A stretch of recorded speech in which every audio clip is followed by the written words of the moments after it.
ये जामिल का package unit का वायरिंग डायग्राम है। तो जो मॉडल है वो मॉडल देख लेने पहले। PY, PCY, PNY, PMY mention नहीं बट वो भी है PMY। तो जितना PY का है जो है PY टाइप का, PCY, PNY, देखो Y लग रहा है, तो PMY भी एक आता है। तो सबका ये वायरिंग डायग्राम है। PCB ये है ना, ये PCB दो टाइप का PCB यूज़ करता है। ये मॉडल पे दो टाइप का PCB जामिल इस्तेमाल करता है। 800-65-63 है और ये 800-65-76 है इसका, लेकिन वायरिंग दोनों का सेम, मतलब सिंपल टाइप का। ठीक है, ओके। तो इसके वायरिंग के ऊपर बात करते हैं। चलिए, तो शुरुआत करते हैं। मॉडल देख लिया है, ओके। तो मॉडल याद रखिएगा, ओके। तो जितना भी जामिल का जो पैकेज है उसका वायरिंग ऑलमोस्ट यही है। PTX जो मॉडल है उसका सेपरेट है, उसका थोड़ा अलग है, उसका अलग है। बाकी जितने भी PAY, PMY, PNY, PCY सबका सेम वायरिंग है इसका, ओके। शुरू करते हैं। तो सबसे पहले से इसको जान लेते हैं। HVTB, high voltage terminal block, बहुत वीडियो में बताया है बट सिंपल में जल्दी समझ लेते हैं, ठीक है, ताकि ओके। तो हाई वोल्टेज का जो टर्मिनल एक लगा रहता है उसमें जामिल HVTB, और जितनी भी कंपनी है वो HVTB लिखते हैं क्योंकि हाई वोल्टेज टर्मिनल ब्लॉक है। वहाँ पर जो पावर सप्लाई का 3 केबल वो यहाँ लगेगा, ठीक है। बाद में एक 3 फेस लग गया, बाद में आपका एक न्यूट्रल है वो NTB में लग गया, न्यूट्रल टर्मिनल ब्लॉक, और आपका जो एर्थ है वो लक्स में लग जाएगा, जो एर्थ के लिए है। तो टोटल 5 केबल आपका लग गया। और वहाँ से 3 फेस आपका ब्लोअर को चला गया, कंप्रेसर 1, कंप्रेसर 2, फैन 1, फैन 2 को चला गया, ठीक है। फैन में जामिल एक ही कॉन्ट्रैक्टर इस्तेमाल करता है, FMC फैन मोटर कॉन्ट्रैक्टर एक ही कॉन्ट्रैक्टर इस्तेमाल करता है, और आउटपुट 3 निकलता है। दोनों जो मोटर का 3 फेस वो कॉन्ट्रैक्टर का आउटपुट में लग जाता है, ठीक है। Compressor contractor CC2, CC1 compressor contractor. तो कंप्रेसर का जो 3 वायर है कॉन्ट्रैक्टर का आउटपुट में, और यहाँ पर कंप्रेसर 1 का आउटपुट में कॉन्ट्रैक्टर में लग जाता है, और ये आपका इनपुट है पावर फेस, ओके, हो गया आपका। अब हम लोग जाएंगे PCB में। PCB में देखो, इसको देखो, 2 HVTB, ये सब आंसर है, ये वो बता रहा है आपको, यानी कहाँ से पावर लेना है, ओके। HVTB, ये 2 NTB, यानी कि 2 नंबर में जो वायर आएगा वो कहाँ से आएगा, NTB न्यूट्रल टर्मिनल ब्लॉक से एक वायर लाना है टर्मिनल 2 पे। एक में पावर आएगा NTB में और सब में पावर चला जाएगा, देखो सबको 2 दिया हुआ। तो फर्स्ट एक वायर NTB से उठा के टर्मिनल 2 में कनेक्ट करना है, यानी न्यूट्रल का वायर, ओके। बाकी ये सब कॉमन है, यानी सब वहाँ से फिर सब जगह जाएगा, पूरा कॉन्ट्रैक्टर को जाएगा। तो यहाँ पर एक वायर कनेक्ट होना चाहिए कहाँ से, NTB से, यानी कि टर्मिनल 2 में न्यूट्रल का वायर लगाना है, ठीक है। अब फेस का वायर कहाँ से लेना है, HVTB से, हाई वोल्टेज टर्मिनल ब्लॉक से, वहाँ L1 भी लिखा हुआ है, वहाँ से एक वायर लेके आपको लेके जाना है 1B में। 1B में लेके गए, 1B से 1A में जंपर रहता है, 1B 1A जंपर रहती है। ये पूरा देखिए जो लाइन है ये L1 पूरा सिंगल लाइन है, यहाँ तक PCB तक यहाँ पहुँच रहा है। लेकिन इसके बीच में कुछ आपको सेफ्टी डिवाइसेस रखा है, जैसे एक है SD, वो स्मोक डिटेक्टर है, ठीक है। अगर वो नहीं है तो वहाँ जंपर डाल देना है, 1A 1B में जंपर डाल देना, और है तो जंपर निकाल के आपको SD का वायर वहाँ पर लगा देना है। क्लोज रहेगा, वो नॉर्मली क्लोज रहेगा, प्रॉब्लम होने पे वो ओपन हो जाएगा, ठीक है। फिर वहाँ से यानी कि L1 लिया आपने हाई वोल्टेज टर्मिनल ब्लॉक से, 1B पे गया, वहाँ से 1A पे गया, जंपर है या SD का वायर है। फिर वहाँ से वो गया कहाँ पर, UVM में गया, और UVM का आउटपुट लेके PCB में आया। यानी UVM में भी किसी वजह से वो NC हो गया, तब आपको पावर यहाँ नहीं पहुँचेगा, आपका PCB स्टार्ट नहीं होगा। तो ये पूरा सीरीज कनेक्शन है, ठीक है, ओके। अब बाद में हम लोग पहले न्यूट्रल के ऊपर जाते हैं। PCB में न्यूट्रल कहाँ चाहिए, यहाँ पर, वहाँ लिखा हुआ है, ठीक है, न्यूट्रल लिखा हुआ है, N1 वो न्यूट्रल है, ठीक है, ओके। तो न्यूट्रल आप डायरेक्ट उठा के, यानी 2 से उठा के आप यहाँ पर दे दीजिए, ओके, हो गया, ओके। अब कहाँ पर है, अब कंप्रेसर, ये देखिए CC1, ये जो पहचान है ना, ये कंप्रेसर कॉन्ट्रैक्टर कोयल का पहचान है, यानी कि ये कोयल की बात कर रहा हूँ। कंप्रेसर कॉन्ट्रैक्टर में जो कोयल वोल्टेज होता है ना, एक तो मेन वोल्टेज होता है, कोयल वोल्टेज होता है, तो ये कोयल का ये पहचान है, ये सिंबल है इसका, ठीक है। तो ओके, PCB से 3A कंप्रेसर 1, यानी कि जहाँ पर कंप्रेसर 1 लिखा हुआ PCB में, वहाँ से एक वायर निकाल के 3A निकाल के कंप्रेसर कॉन्ट्रैक्टर का कोयल में जाएगा। दूसरा वायर, यानी कोयल का 2 हिस्सा है, एक हिस्सा आपको एक PCB से गया, और दूसरा हिस्सा जो है कोयल का, कंप्रेसर कॉन्ट्रैक्टर का, वो उठा के टर्मिनल 2 में जाएगा। ठीक है, ओके। तो ये पावर आपको हमेशा मिल रहा है 2 वाला, लेकिन ये पावर कब मिलेगा? जब ये डिमांड लेगा तब मिलेगा, तब इसीलिए वो ऑन हो जाएगा। ठीक है, ओके। बाद में कंप्रेसर 2 सेम वही है।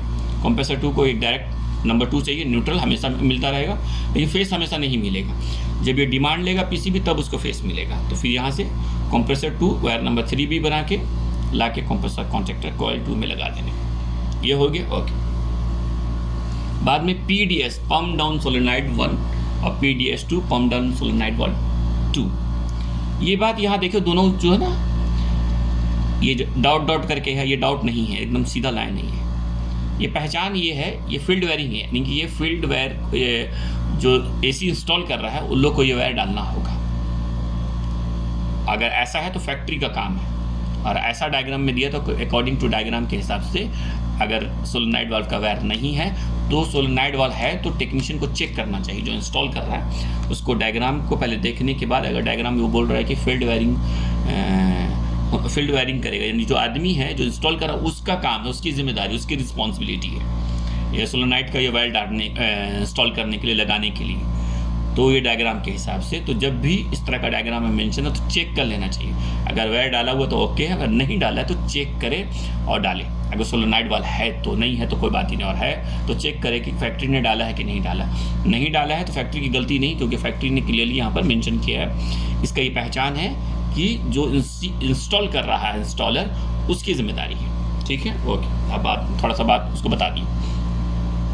बाद में ये पम्प डाउन सोलेनॉइड वाल्व जो उसका कोयल है, उसको ये 220 का है। ठीक है, पीसीबी के हिसाब से ये भी चेंज होता है, 110 का भी आता है, अलग डीसी का भी आता है। तो पीसीबी के हिसाब से हम बात कर रहे हैं, पीसीबी के हिसाब से जो जामिल की जो पीसीबी इसको 220 का है, तो 220 का कोयल वोल्टेज होना चाहिए सोलेनॉइड का, जामिल की बात कर रहे हैं। ठीक है, ओके। एक डायरेक्ट 2 दे दिया आपने इसको, और दूसरा हिस्सा लेके आप P1 में लगाना है। P1 से यहाँ से फेस चप जाएगा P1। ठीक है, P1 या P1 यानी सोलेनॉइड वाल्व शॉर्ट में रखा है उसने। ओके, सेम यहाँ पर P2 को, उसका जो कोयल है, एक वायर आप डायरेक्ट न्यूट्रल डालो और दूसरा हिस्सा आप निकाल के P2 में डाल दीजिए। वायर नंबर 4B बनाया है जामिल। वायर का नंबर तो कोई मुश्किल नहीं है कुछ भी, लेकिन जामिल का जो कॉमन नंबर है वो 4B है सोलेनॉइड 2 के लिए। ठीक है, बाद में BMC ब्लोअर मोटर कॉन्ट्रैक्टर, इसको डायरेक्ट आप 2 दे दिए। और दूसरा PCB से इन फैन दिए, PCB में लिखा हुआ इन फैन यानी इंडोर फैन, शॉर्ट में वो मीनिंग रखा है इन फैन। तो PCB से जो निकलेगा वायर नंबर 14 बनाया है और उसको निकाल के डायरेक्ट ब्लोअर मोटर कॉन्ट्रैक्टर का कोयल में डाल दिया है। जब इसको डिमांड आएगा तो वो एनर्जाइज हो जाएगा। ओके, यहाँ पर भी ओके। अब यहाँ पर फिर आपका हीटर 1 हीटर 2, ठीक है, यहाँ पर भी सेम फील्ड वायरिंग का इस्तेमाल किया है। ओके, जो इसी इंस्टॉल करेगा उसकी जिम्मेदारी है। ठीक है, ओके। तो यहाँ पर हीटर के लिए, हीटर 1 के लिए वायर नंबर 29 और हीटर 2 के लिए वायर नंबर 22, दोनों को लेके गया कहाँ पर? हीटर कॉन्ट्रैक्टर में। दोनों को हीटर कॉन्ट्रैक्टर में डाला एक एक करके। ठीक है, हीटर 1 का, हीटर 1, हीटर 2। ओके, बाद में आप कोयल का ये हिस्सा, इस तरफ का हिस्सा, ये दोनों कोयल को जो अपोजिट साइड था, सब में है ना, यानी कि हीटर कॉन्ट्रैक्टर का एक तरफ पीसीबी से वायर डाल दिए दोनों को, और दूसरी तरफ दोनों को जंपर कर दो। जंपर करके वहाँ उसमें से किसी एक से 28 वायर नंबर लेके जाओ, कॉमन में लगाओ। किसका common? Air flow switch. Air flow switch को कॉमन में डालना है। ओके, यहाँ डाला। बाद में एनो में आपको वायर नंबर 2 लग जाएगा एयर फ्लो स्विच का। एयर फ्लो स्विच में एनो है, एनसी है और कॉमन है। तो कॉमन लग गया आपका, यानी कि कॉमन एयर फ्लो स्विच का वायर लेके हीटर कॉन्ट्रैक्टर में लगाना है। ठीक है, और ये 2 नंबर जो आपका नंबर 2 जो आ रहा है, ये आपको एनो में लगाना है। जब फ्लो आएगा तो ये एनसी हो जाएगा, फिर ये एनसी हो जाएगा। और ऐसा ही होना चाहिए कि ब्लोअर स्टॉप होगा तो हीटर नहीं चलना चाहिए। इसीलिए इसको वरना ये डायरेक्ट दे देंगे तो चल जाएगा, डायरेक्ट दे देंगे, यहाँ से डिमांड आएगा चालू हो जाएगा, लेकिन फ्लो पे काम करना चाहिए। इसका नाम ही एयर फ्लो स्विच। ठीक है, ओके। हीटर का हो गया। बाद में आपका है X1 X2, ये आपका VFC कनेक्शन, ये स्पेशली आपका जो सिम लॉकआउट कनेक्शन के लिए DDC BMS में अगर इसका ट्रिप इंडिकेशन लेने के लिए अगर चाहे तो ऑप्शन मौजूद है, चाहे तो इस्तेमाल कर सकता है। ठीक है, और यहाँ से इसका भी कनेक्शन वायरिंग बता देंगे बाद में। ओके, बाद में है आपका ऑड फैन 1, ऑड फैन 2। इसमें भी है, ये क्या है, यहाँ से ये दोनों को एक जंपर कर दो, दोनों आपस में जंपर कर दो। अब वहाँ से एक वायर निकालो, वायर निकला, वायर निकल के कहाँ जा रहा है, FN fan motor 1, FN1 TOP क्या है, ओवरलोड प्रोटेक्शन, यानी सेम में अगर किसी वजह से वो हीट हो गया मोटर तो वो NO हो जाएगा, लेकिन नॉर्मली वो NC रहता है। ओके, तो यहाँ से एक 12 नंबर वायर निकला PCB से, दोनों का आपस में जम के 12 नंबर निकला, वो गया फर्स्ट मोटर का FM TOP पे गया, वो एक्चुअली वो रेड कलर का होता है। फिर वहाँ दो वायर होता है उसका, ठीक है ना, जो उसका थर्मल ओवरलोड प्रोटेक्शन का 2 वायर रेड कलर का होता है दोनों मोटर पे। तो एक 12 नंबर निकल के एक रेड पे लग गया और दूसरा वाला रेड निकल के दूसरा मोटर पे लग गया। फिर दूसरा मोटर का जो चौथा वाला वायर है वो निकल के आपको जाएगा फैन मोटर कॉन्टेक्टर के कोयल पे, ठीक है। यानी सब ये क्लोज है, पूरा क्लोज है ना, प्रॉब्लम होने पे NO होगा, पूरा पावर पहुंचा, डायरेक्ट आप लाके न्यूट्रल डाल दो कोयल का, सिंपल, एकदम सिंपल। ये वायरिंग हो गया आपका। ओके, अब यहाँ पर लाइन न्यूट्रल डाल दिया था, ठीक है, न्यूट्रल डाल दिया। बाद में एक ट्रांसफार्मर यूज़ करता है जामिर, ट्रांसफार्मर यूज़ करता है। तो ये एक प्राइमरी के लिए यहाँ पर 220 आना चाहिए, जब इसको यहाँ ये दोनों में जब 220 आएगा तो यहाँ पर मौजूद रहता है 220। तो ट्रांसफार्मर का जो प्राइमरी वाला है, प्राइमरी में रेड कलर का एक 2 रेड कलर का वायर रहता है, जैक बना रहता है, वो इसमें लग जाएगा। और दूसरा वाला में एक में 4 वायर आता है सेकेंडरी में, और एक मॉडल में आपका 3 वायर आता है, ठीक है। तो जो ये 3 वाला है, ठीक है, 3 वाला है। तो ओके, तो जो जैक वो उस पर फिट हो जाएगा सेकेंडरी आउटपुट आपको, ये हो गया, आपको इस पर फिट कर दिए। अब आपको थर्मोस्टेट के बारे में तो मालूम है, बता देते हैं फिर भी। RCG Y1 Y2 W1 W2 7 wire ले आके यूनिट में एक जगह वहाँ पर LVTV low voltage terminal block है, और वहाँ से थर्मोस्टेट का वायर लेके आपको रूम में लेके जाना है या DDC में लेके जाना है। लिखा है थर्मोस्टेट DDC कंट्रोलर, ओके। वो कस्टमर के हिसाब से है, कस्टमर जो रखना चाहे रख सकता है। तो वहाँ से जो भी इस्तेमाल कर रहा है DDC, BMS या थर्मोस्टेट, वो तीनों में से वो वायर को निकाल के वहाँ ले जाना है। ये हो गया, ओके। अब जो मेन आपको ये देखिए, यही वाला सेम एक है। अगर एक मॉडल है PCB का 800 65263 और एक है 800 65276। अगर 76 है तो यहाँ पर ऑन ऑफ का एक लिखा हुआ, वहाँ जंपर करना होगा, वरना प्रॉब्लम करता है, कभी कभी AC ऑन नहीं होता है। अगर 76 है, 800 65276 का PCB है, सब वायरिंग सेम है, वायरिंग में कोई चेंजिंग नहीं है, लेकिन यहाँ पर एक मसला होता है उसको। अगर 65263 है तो उसको करने की ज़रूरत नहीं, कोई प्रॉब्लम नहीं होता, लेकिन अगर 76 है तो यहाँ जंपर करना होगा आपको। ऑन ऑफ में लिखा हुआ, वहाँ पर लिखा ऑन ऑफ सबसे टोटल, ओके। तो टोटल आपको 2 4 6 8 10 क्लिप है। तो सबसे ऊपर में जो क्लिप है PCB में, जो राइट साइड पे आप देखेंगे, उसको जंपर करना पड़ेगा। अगर PCB का पार्ट नंबर 800 65276 है तो, ठीक है, उसको आप यहाँ पर जंपर कर दीजिएगा। ये है तो अगर 800 65263 है तो जंपर करने की कोई ज़रूरत नहीं, कोई मुश्किल नहीं, करेंगे भी तो कोई प्रॉब्लम नहीं है, लेकिन कोई ज़रूरत नहीं है, ठीक है। क्योंकि ये वाला में अगर नहीं करने से कभी कभी वो डिमांड नहीं देता है, या डिमांड लेकर आउटपुट नहीं देता, प्रॉब्लम करता है वो, ठीक है। ओके, सेंस वो क्योंकि NC हो जाता है इसके लिए, तो वो NO होना चाहिए इसके लिए। बाद में हमारा क्या है, HP1 यानी ये दोनों एक ही एक सिस्टम के लिए। तो एक, हाँ समझ लीजिए इसको, एक सिस्टम के लिए, ये दूसरा सिस्टम के लिए, ये एक सिस्टम के लिए, ये आपका दूसरा सिस्टम के लिए है ना। यहाँ ये LP है, LP2 HP1 HP2।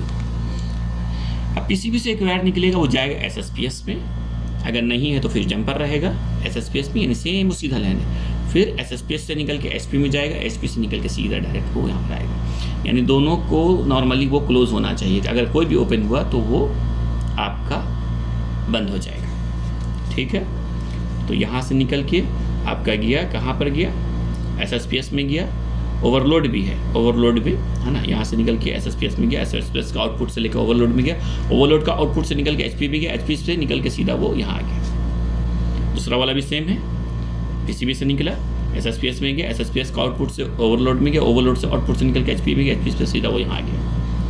यहाँ पर NTS का LP का डायरेक्ट यहाँ से PCB से निकला, LP में गया और यहाँ से निकल के यहाँ पर गया। लेकिन हाँ, अगर कोई और सेफ्टी डिवाइस यूज़ कर रहा है स्पेशली जैसे एंटी आइस, तो बीच में उसको यहाँ पर डाल सकते हैं, ठीक है, यहाँ पर डाल सकते हैं आप, उसको मुश्किल नहीं है। अगर इस्तेमाल कर रहे हैं एंटी आइस वगैरह उसको डाल सकते हैं, ठीक है। हाँ, सैमसंग यानी कि LP का वायर एंटी आइस में जाएगा और एंटी आइस का निकाल के PC में चल जाएगा। नंबर 2 का भी आपका सेम है, एकदम सिंपल, इसमें कोई तो मसला ही नहीं है। ओके, ये आपका हो गया, ठीक है।